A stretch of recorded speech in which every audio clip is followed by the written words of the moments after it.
Dzień dobry. Witam Państwa na spotkaniu z Europejskim Kongresem Finansowym w sieci. Jako koordynator EKF Research zapraszam Państwa bardzo serdecznie na rozmowę pana Thomasa Lugbranta z European Investment Fund z panem Andrzejem Persem, wiceprezesem Zarządu do Spraw Bankowości Korporacyjnej i Inwestycyjnej mBanku na temat finansowania sektora MSP. Podczas rozmowy będziemy rozmawiali na temat bieżących wydarzeń politycznych, które będą oceniane z perspektywy inwestora. Poruszone zostaną także kwestie finansowania sektora MSP w obecnym kontekście gospodarczym, ale także na koniec panowie porozmawiają o sekurytyzacji i sposobie, w jakim grupa EBI wspiera kredyty dla sektora małych i średnich przedsiębiorstw. Jak zwykle serdecznie Państwa zapraszamy do udziału aktywnego w rozmowie poprzez zadawanie pytań, podzielenie się opinią na platformie Slido, która znajduje się w prawym okienku naszej transmisji. Serdecznie Państwa zapraszam na rozmowę. I give the floor to Thomas. The floor is yours. Yes, thank you. Good morning, everybody, and thank you, Marta, Adam, and the audience. Thank you for having me, and also to have me in English, because unfortunately I do not speak Polish, so apologies for that. Yes, thank you for having me. My name is Thomas. I'm working for the European Investment Fund. The European Investment Fund is a subsidiary of the European Investment Bank, and our primary focus is to support SME financings across the European Union. Adam, would you like to say a few words? Yeah. Just to clarify one thing, because when Marta was presenting me, she said that my name is Andrzej Pers, and you see Adam Pers. So I would like to confirm that my name is Adam, and I'm running the corporate and investment banking division, and the name of my unit is slightly misleading, because you see in Polish bankowości korporacyjnej, inwestycyjnej, but in fact most of our customers are SME/mid customers. So these are the main part of the, I would say, economy that we are covering, and we know that actually eventually what's very important to each and every economy is the condition of SME and mid customers. And Thomas, I understand that you are originally German, right? Correct. And when we say the strongest economy, I know we have Siemens, BASF, and all these things, but the reason behind the very strong economy, German economy, is the Mittelstand. Sorry if I misspelled it.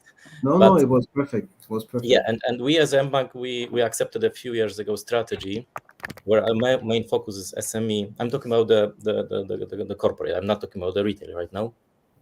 When our main focus is SME and mid customers, because first of all, we see that this is the fastest growing market, and we can give, let's say, value added in this area. And I'm very glad that we will be discussing today how we can support SME customers and I understand that we also cover the current macro / somehow political changes. We don't want to go very deep into the politics, but anyway, we have to touch this topic. Sure. I mean, at the European Investment Fund, we work closely with banks for the implementation or support of the Mittelstand or SME clients, as you call them. And I think across the European Union, indeed, it has been those small and medium companies, they have been identified as the driver of growth and the driver of innovation as well. And first and foremost, also the driver of employment. Now, when it comes to financing, I mean, in my home country, ever since I started working, the deployment of funds or the availability of credit to those entities has been discussed constantly, because in the end, the moment the banking sector has some issues, this moment the lending goes down and these customers, they suffer immediately because they have less liquidity buffers than large companies.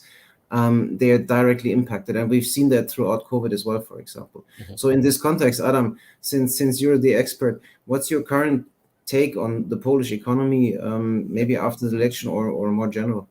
Okay, so I will refer to the economy and to the election in a second, but you touch also a very important topic that on one hand, SME customers and I would say mid customers are, I would say, relatively to big customers are in the worst situations. Why? Because of capital buffers, liquidity buffers.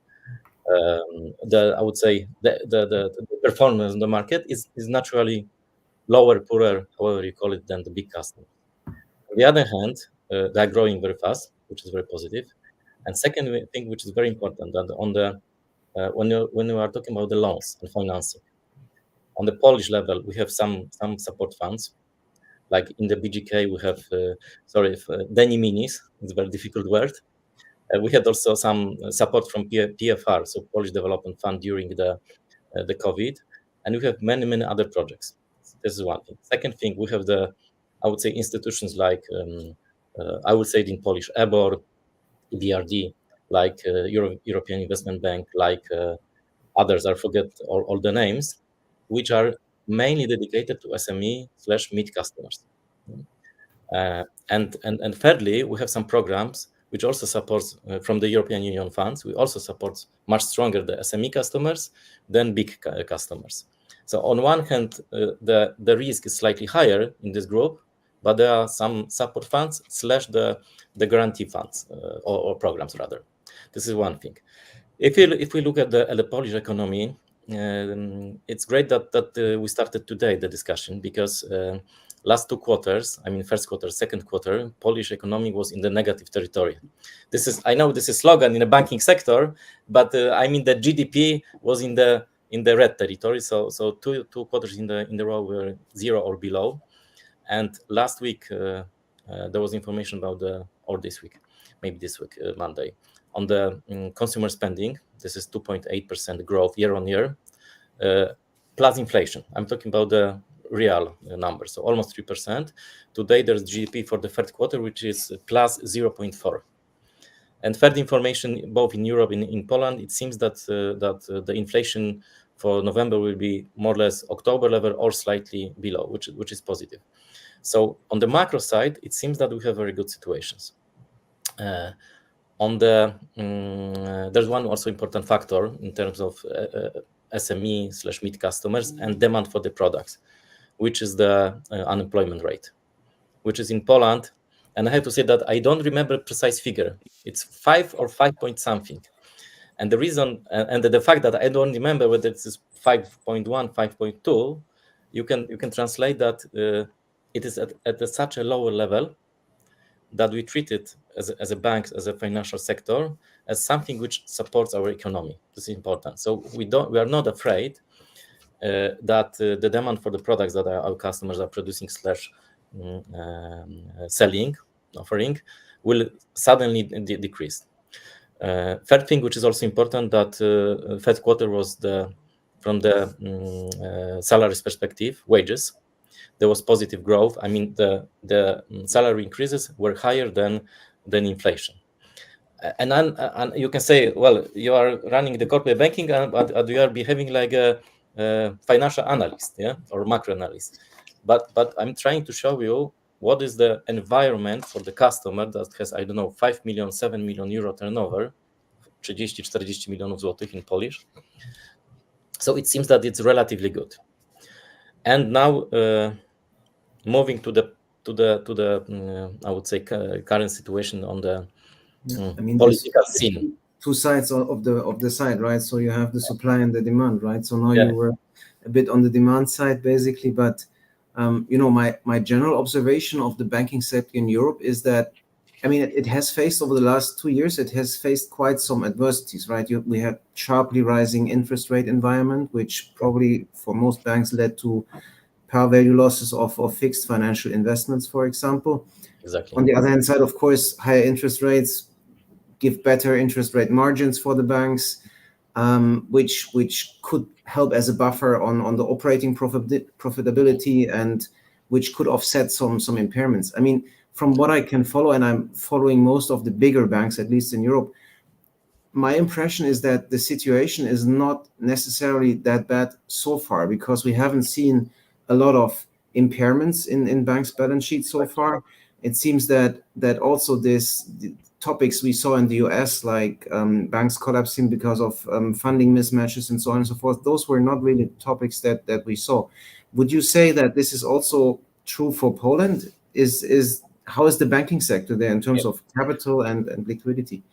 In case of capital, I have to say, depending on the bank, but let's leave it for a second.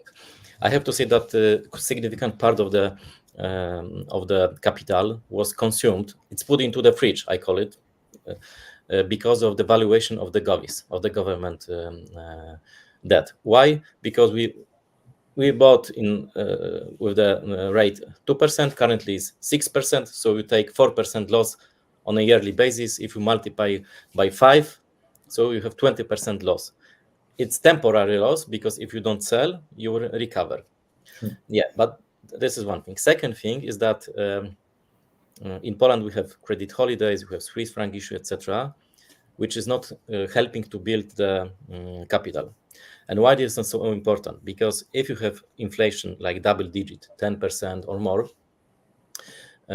then in order to produce the same volume of credit, your capital has to grow by 10%. Yeah? Because, well, our customers, they have turnover in zloty. If there is inflation 10%, so naturally they need 10% more loans. So to support customers with the current level, but not nominal, but in the real terms, I need to have a 10% higher capital and 10% higher loans. So this is the fact. If I can come back for a second to the SME customers, because for the SME customers, the headwind is the interest rate, because they are, I would say, too high. Maybe not. They are not so high that they are causing the impairments, the losses. So we don't see, I would say, many bankruptcies of the SME customers. But on the other hand, they are, let's say, I would say, very conservative from the investment perspective. So the interest rates, they are not, sorry for using this word, they're not killing our customers. I'm talking about not mBank, but I'm talking about the sector. But on the other hand, when they want to invest, they think, okay, 6% plus margin plus some fees, etc., 10% interest cost. And if you take 20 million zloty loan, because if you are talking about the investment, let's assume it's 20 million, you have to spend 2 million zloty on interest plus the installment. And then we are talking about the real money. So this is the issue, because the programs, they are supporting the customers mainly, I mean, all the programs they describe from the risk perspective. But the liquidity perspective, profitability perspective, it must be calculated into the I would say the project that the customer is running. And in the situation that we have 0.4 growth, which is, I said, positive because it's in the positive territory, is definitely not something that allows you to significantly increase the margin. So this is the challenge, to be honest, currently for Polish customers. So basically, yeah, I understand it, and I'm just seeing a question from the audience, which basically links perfectly to my next question. So you described that capital, the banks would need to have substantial amounts of more capital to support further lending. Yeah, at the same time, this would mean that in the current environment, can there be a reduction of loan production to the SME sector? What's your take? I mean, you said capital is a constraint, so how do you see that? Yeah, no. I mean that we have enough capital to grow, to be honest. But we had the situation that there were, let's say, at least two engines. I will now look from really high level. If you look at the production of the mortgage, before the new government program, the loan production was like 70% lower than in the recent years. So the capital was not consumed. If you look at the investment and the production of the loans in the corpo as a general, because of economic slowdown, also the demand was limited. But I have to say that fortunately in the SME sector, there is a growth of the loan portfolio. I don't precisely recall the figures, but it's I would say like 2%, 3%, which is nothing, to be honest. Yeah, because it's not growing the pace of the GDP plus inflation rate, plus the, I would say, growth story for the sector. And if I talk to my peers and other banks, there is an appetite to grow in SME/mid. Yeah, it's we see, I would say, future rather in the bright colors than dark colors. Yeah, I don't expect the it's called, I think, V recovery in the GDP like it was during after the COVID, but we see the positive trend. So we want to support, but first of all, the customer must believe that the economy will be improving.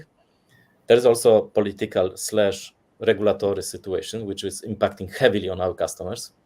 Yeah, because the decision on investment first is in your head, and then you look at the Excel spreadsheet. And thirdly, which I already mentioned, high interest rate. I'm not talking about the margin, because in Poland the margin for the SME customer is relatively low in the banking sector. But if you have to pay first 6-7% of the WIBOR, whatever it's the benchmark, because it will change probably, then even if the bank is, I would say, very modest on the margin, still you have the benchmark, which is relatively high, which is, I would say, more or less at the inflation level. So there is an appetite. The banks, I would like to say it clearly, have enough capital to grow. The banks, we are not tightening our policies. I would say neutral, in some sectors even positive. But even if you look at the investment in the Polish economy, it's at relatively low level. Okay. Well, look, thank you for that. I mean, in the end, maybe we could also talk a bit about what can be done, and maybe allow me to present a little bit what the European Investment Fund, as one of the multilateral development institutions that you mentioned before, is doing in this context. So as I said, we have been founded in order to support SMEs across Europe, and we do that in a way that we work through banks. So we invest both in equity through not banks but specialized funds into SME equity or startup companies, and but we also have a huge debt side of the business, and this is where I work. So basically we take guarantees on loan portfolios of banks. So we have these programs where basically we support the creation of new loan portfolios by taking half of the risk on a vertical side. So basically the bank loses 50 euro on a loan, we take 25. In my specific department, it works a little bit different. We work with a market product which is called securitization. So basically we are trying to take the risk of portfolios from banks, but not the whole risk in a vertical slice, but a horizontal slice. So basically the first loss is usually with the banks, but the part that consumes the regulatory capital is then taken by us. What I find really interesting about this product is that it is a market product, and market participants can join this. In fact, credit funds, insurance companies, they use the same product working with banks. They do it as part of their normal investments. And like this, they basically free up capital for the bank, that the bank then can invest again into new lending. And to me, this is very interesting, because in the end, the European institution or multilateral development banks, they cannot solve SME shortcoming issues in an economy, right? We always need private capital that needs to be mobilized, that goes into these products and enable banks to new lending in that sense. So yeah, I mean, to me, this is really the co-working of market and banking that basically allows new lending to happen. I mean, the European Investment Fund, we have done securitization transactions in Poland since 2016, I think. And since then, we closed 17 transactions, which may not be too much, but in the end, the Polish market in this securitization space has grown a lot. And specifically, we're doing two kinds of products in this context. So basically, we are supporting banks with liquidity, so really a true sale of assets from their balance sheet to an SPV.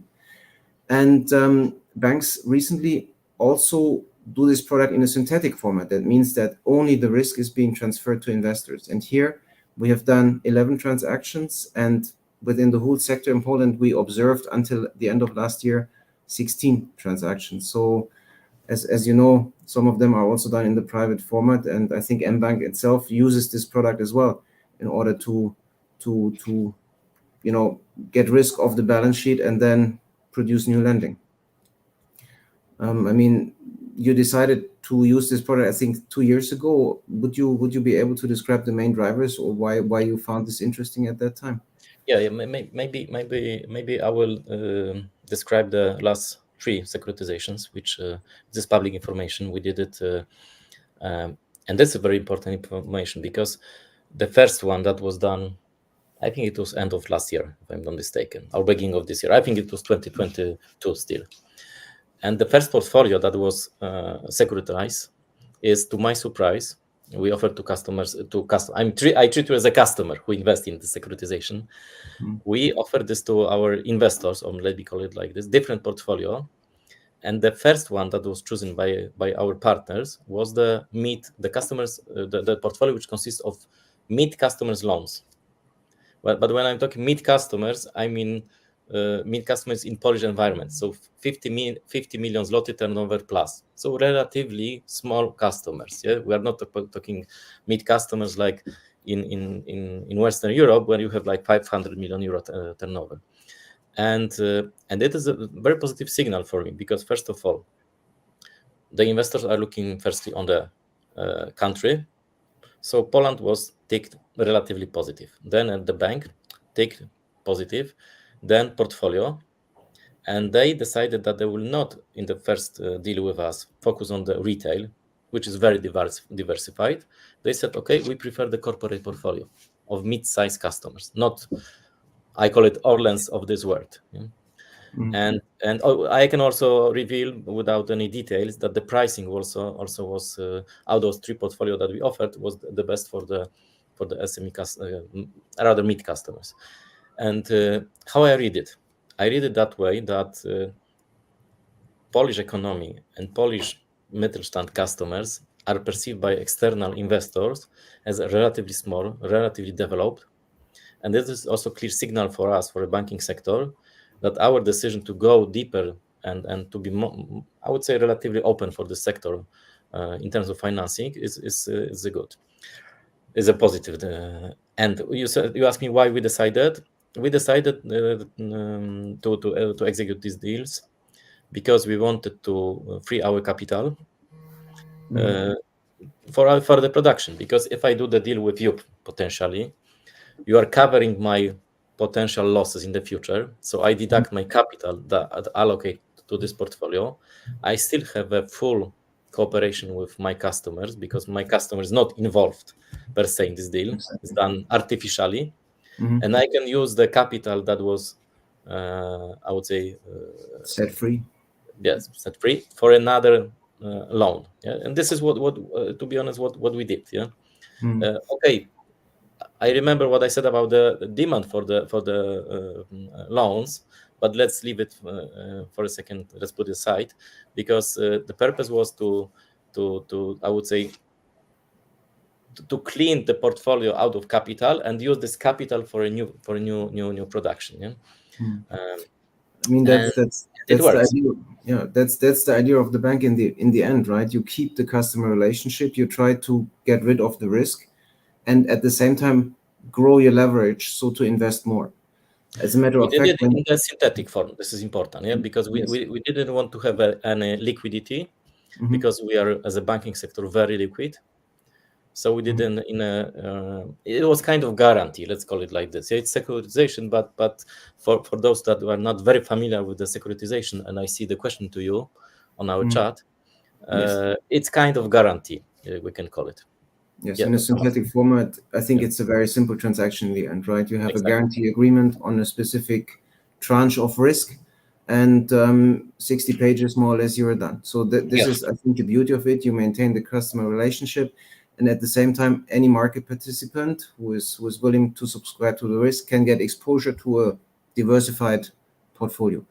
In response to the question, where to learn on EIF securitization activities? Well, as a European institution, we try to be as transparent as possible, because we may be restricted by confidentiality agreements, but generally we try to be as transparent as possible on what we do. So how we do things is described on the website. That should be the first reference point. And of course, at all times when we engage with counterparties, we are issuing press releases. And also in most cases, unless the counterparty declines, we also make public our board notices where the investment decisions are being made. So that is the transparency that we can offer to the market on what we do. Of course, we cannot really discuss specifics, price levels, for example, but we try to give as much information as possible on the tranching, on the underlying portfolio, and so on and so forth. Yeah, and I can just add on top of that on a bank's level, we have to go with the current report, with also some limited, but still with some information on this securitization, because it's definitely, we are talking about that in case of mBanks, we are talking about the transactions which the nominal behind, I'm talking about the loans, is like billions. So definitely there's a current report on that. Yes. I mean, in the end, the securitization concept, I mean, this synthetic concept has been developed based on cash transactions. And I think most of the banks, they do not really need this liquidity, as you said. So they resort to synthetic way of risk transfer.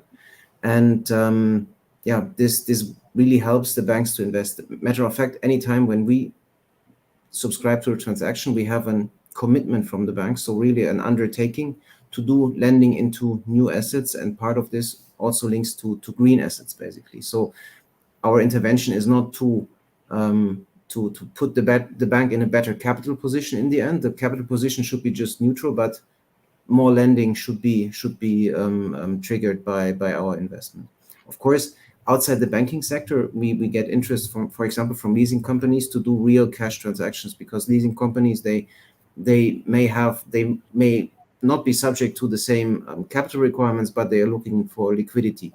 And for the investors, of course, it's maybe easier to understand the risk of an asset pool and the structure rather than the risk of the leasing company itself. But in the end, I think Poland as a market has opened up very quickly to this product. I'm amazed by the speed in terms of our investments. It's already the fourth largest securitization country that we do, and this is behind countries like Spain or Italy or even Portugal, who historically have a lot stable and a lot larger securitization market. And this is very remarkable. And what I noticed as well in Poland is that the bank's IT systems, they seem to be incredibly robust and able to handle this type of product. In the end, you need to make available to investors some kind of information on the underlying loans, right? So you need to disclose them, not the names of the companies, of course, but you need to disclose them anything that the investors allows them to understand the risk, what they're getting into. And here, I think the Polish banks, they have relatively far developed and also very new IT systems. At least that's my observation when comparing it to other countries, and that really allows the banks to take up this product. Yeah, and I think that there is one sentence which should be repeated, that the Polish financial sector is, I said, the fourth biggest in Europe. And I think that the prospectus and the future is definitely the growth story in this respect. Definitely. Because it's a very efficient product from the capital perspective. There's only one thing which you need to have the KNF/EBC, let's say, green light for this transaction. Yeah. So because there is, let's say, very defined criteria where you can deduct capital.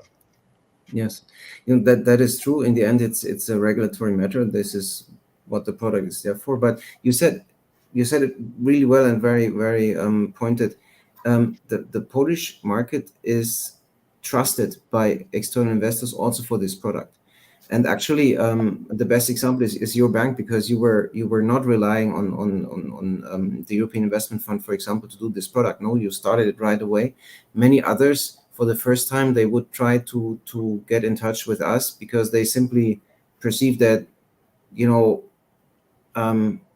they may get a more professional advice, if you want. So we are not really perceived as a counterparty, but rather than co-arranging the transaction or structuring it in a friendly way. That may not be true to to any credit fund who goes into the product, because they see more the economics. So we are not preliminary economically driven, but we want to see the impact. And I think we can see now that private investors are coming into the market, and I think other Eastern European countries will follow that example. So we clearly see that there's interest coming up in Slovakia, for example, in Bulgaria, and so on and so forth, where we just did the few first transactions over the last years, and hopefully this will be a success story, the Polish example, that this can be transported also to other Eastern European countries. I'd really like to see that. Yeah. Thank you. Thank you for your conversation.